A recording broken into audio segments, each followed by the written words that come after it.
everyone, it's Pocket, and welcome to part 2 of my BJD collection update series. It's more like a mini-series actually, because this is going to be the last part. And today we're going to be talking about my BJD collection, but focusing on the SD-sized dolls in my collection. I currently have 5 SD-sized dolls. You currently only see 4 of them. That's because I feel like I want to focus on the main body of my collection, which are these 4, and the 5th one just kind of doesn't really belong to that anymore. So I'm going to be picking them off one by one for you guys, telling you a little bit more about them, where they're going, and what I've got planned for them. Currently, every single one of my SD dolls is a work in progress because there's just so much I still want to do with them. It's amazing. You can see a couple of them here don't even have face-ups. So yeah, let's get started then. Alright, let's start off with a familiar face. You all know this doll. I've had her very long now in my collection. This is Andromeda. She's my Feeple 65 Chloe, and she is by far the most completed of all my dolls. She's got the most outfits currently, and just everything about her is just much more set into place than with the other dolls. Just before I continue, I'm gonna say this. All of my dolls, the progress they've all been making so far is very much due to 2 very special people in the hobby. And the one person is J&CEntangled, who's been making all my wigs. Her wigs have been a game changer for me, for my dolls. They all have been just looking much better since I've gotten wigs from her. And the other person is TeaTimeDollApparel, whom I've commissioned for quite a few clothes by now. Taya from TeaTimeDollApparel made my EID-sized jacket from my Apple House Arvid. I don't have the doll anymore, but I still kept the jacket because it's just such a fantastic piece of clothing. And she's also made a lot of the items that my dolls are wearing currently. And I've had stuff commissioned from her again since then, and you're gonna be hearing her a lot in this video. So just bear that in mind. Those 2 people have been such great influences for my collection, and without them my collection would be nowhere near where it is right now. So just letting you know that. So Andromeda is my Feeple 65 Chloe, and she's wearing a wig made by J&CEntangled. I think it's made of mohair fiber, and she dyed it to match the colour of Andromeda's old wig, which I made myself. It was made of wool, I remember. And yeah, it was a good start, and she had it for a long time. You've seen it quite often, but it was time that she needed an upgrade in that area. So J&CEntangled made me this wig, and it just looks fantastic. I cannot get enough of this wig. I love the poofiness of it. I love the way it looks in photos. I love everything about this wig. She's wearing 14mm Mako eyes and a top by TeaTimeDollApparel. This is a jersey, and it feels so amazing. I love the little glitter details. Her pants, or let's say her leggings, are by Dorset Clothing on Etsy. And the shoes are by LeakWorld, I think. Yeah. And they fit her really well. So that's my Andromeda. You all know her. Like I said, she's the most complete of my dolls so far, and where she's going really is I want to get her more medieval style clothing. But her true clothing style is meant to reflect something that was made in the Middle Ages and something a bit more historic. So she's got one dress like that, but I want to get her more, and I want her to also appear a bit more warrior-esque, because it's got to do with her background. But overall, I'm really happy with this doll. Let's move on to the next one. Moving right along, this is the only doll I have currently on a stand, because all the other dolls I trust to stand on their own, except for this little girl.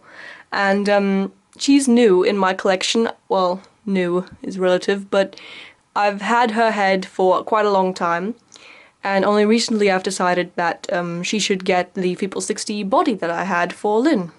Now you may be wondering, what happened to Lynn? Before I continue, let me just show you where she is. She's right over here.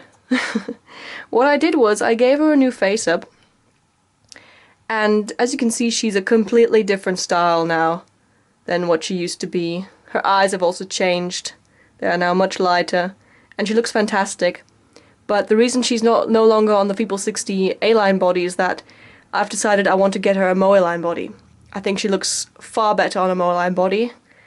And yeah, and since she's become a floating head, I've been kind of not developing her character further, and ever since then she's kind of been, you know, in the background and still there, but not present in doll form at the moment. And Lun is my Feeple 16 Nori 2008.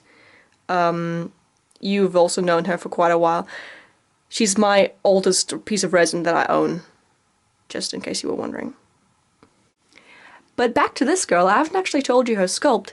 She's a Feeple 60 Yuri 2011, but Yuri spelt with a Y instead of an I, because there is the Yuri 2011 spelt with an I, which was the remake of the Lutz Yuri 2005, I think, and there was a remake for Minifee and for Feeple 60, and that one was called Yuri 2011, but at the same time they made this head, which was an event head also meant to go on the Feeple 65 body, which, by the way, it doesn't. It doesn't fit on the Feeple 65 body, you can't turn the neck mechanism. But anyway, I think it was meant for that as well. And she's now on the Feeple 60 A-line body. She's a Yuri 2011, spelled with a Y. And her name is Marion! Now, I'll give you 3 guesses who made her wig. Obviously, it's another wig made by J&CEntangled. This time, this is Suri Alpaca, and I absolutely love the color of this wig. I think it's so awesome. I love the way it turns from dark red to like an infernal red. I just love that gradient. Unfortunately, she doesn't have a face up. I've done the airbrushing to her face, but I haven't managed to give her a face up yet. I first wanted to give Luna a face up, and so this girl had to move back. But that doesn't really matter. I really love her anyway. I think she's already got so much sass and so much character to her. Love her face. She's wearing 14mm Mako eyes, and you can't even see her elf ears. There they are. The shirt is by TeaTimeDollApparel once again. Love the fabric. And she's wearing pants by Alice's Collections. And the shoes are actually just keychain chucks that I bought on holiday. They're souvenirs and they fit her perfectly. Yeah, but that's Marion. There's nothing much more to say about her. Just that she'll be wearing a lot of normal clothes, and that she's actually not meant to get medieval clothes because she chooses to be like a regular human, and that's why. She's going to be wearing lots of rock and roll inspired, probably also including elements of punk, but I'm not sure about that yet. In general, I just want her to be a bit more modern than the rest of my characters and a bit more leisurely as well. And jumping right along, this is my Feeple 65 Roke, and he was my very first Grail doll. If you remember, I waited almost 9 months for him, I think. Yeah, it was a difficult birth. No, it just really took a long time for him to come. That was right around the time where Fairyland had released the Feeple 60 Moes, I think. So they were having a great big backlog and just not dealing with their orders very well. Since then they've improved, definitely, but this was around that time where they had a bit of an order crisis. And yeah, it took a long time for him to arrive. His name is Cedrin. I've talked about him a bit before, not too extensively because he's still, unfortunately, a big work in progress. He's wigless right now, I apologize for that, but he has got a wig, actually. Well, he had 2. He had a Leak World wig, but it was blonde and it had a fringe and it didn't look so manly on him, that's why I ditched it. And since then he's been wearing this human hair wig, which looks really great, but it's still not really what I want for him. Also made by J&CEntangled, but it was one of her first wigs, so yeah, I'm happy with it at the moment, but I definitely need him to have a different wig. I think I have to go darker. That's the way to go for me. But apart from his wiglessness, he actually looks pretty nice. He's got a face up by me, even though I must admit I'm not happy with it. I want to redo it when I get back. Yeah, I know, I'm picky, but he's already had a face up before this one. But I'm just picky about him. He needs to be right. He needs to be done right. And I need to make myself do that. Do his face justice once I get back. He's also a modded sculpt, by the way. His ears were also modded by J&CEntangled, who not only makes great wigs but also does great mods. If any of you know the Rogue sculpt without the mods, that you know that his ears have got all these funky things going on. He's wearing Mako eyes. They have changed though. He used to have lighter eyes, actually the same eyes Lune is wearing right now, and these are actually Lune's old eyes, so what I did there is I just made them swap eyes. I think it works much better this way. Yeah, so at least I've got the eyes straight. He's wearing an awesome tunic made by TeaTimeDollApparel. As you can see, I'm also going into the more medieval direction with him. That's actually not a belt right there, that's just a piece of leather I strapped around his waist to make it look a bit more fitted. His pants are by Leak World, even though they had to be adjusted to fit his gigantic thighs. And the shoes, I think they're by House. Yeah, those are actually House EID female shoes. And they fit him very, very well. They fit him like a glove. Nothing more I want to say here, just that he's still a big work in progress. New face-up, new wig. Those things are in order. Let's hope that he can soon shine the way I want him to be. And now on to the current pièce de résistance in my collection, in my opinion. This is actually the newest addition to my collection so far. I got this doll in April this year, and have since then been able to do nothing with him because I've been completely stumped with other things. But recently he has made a gigantic leap, and that is all thanks to this amazing, amazing ensemble created by TeaTimeDollApparel. It was a commission, and I wanted something very professor-like. I wanted something that looked gentleman-like, and she did a fantastic job. I must say, she actually, with this ensemble, she actually really outdid herself. This is absolutely amazing. I could not have imagined it to come out any better. Oh yes, and he's a Dolce Saint, by the way. He's one of the older classic Dolce Saints. Not the really, really old Saint cast, but it's one of the classic ones that are now discontinued. Yeah, I feel very fortunate to still have a Dolce Saint of the classic line. Alright, and here's a close-up of his face. And just like Marion, I have not been able to do his face-up.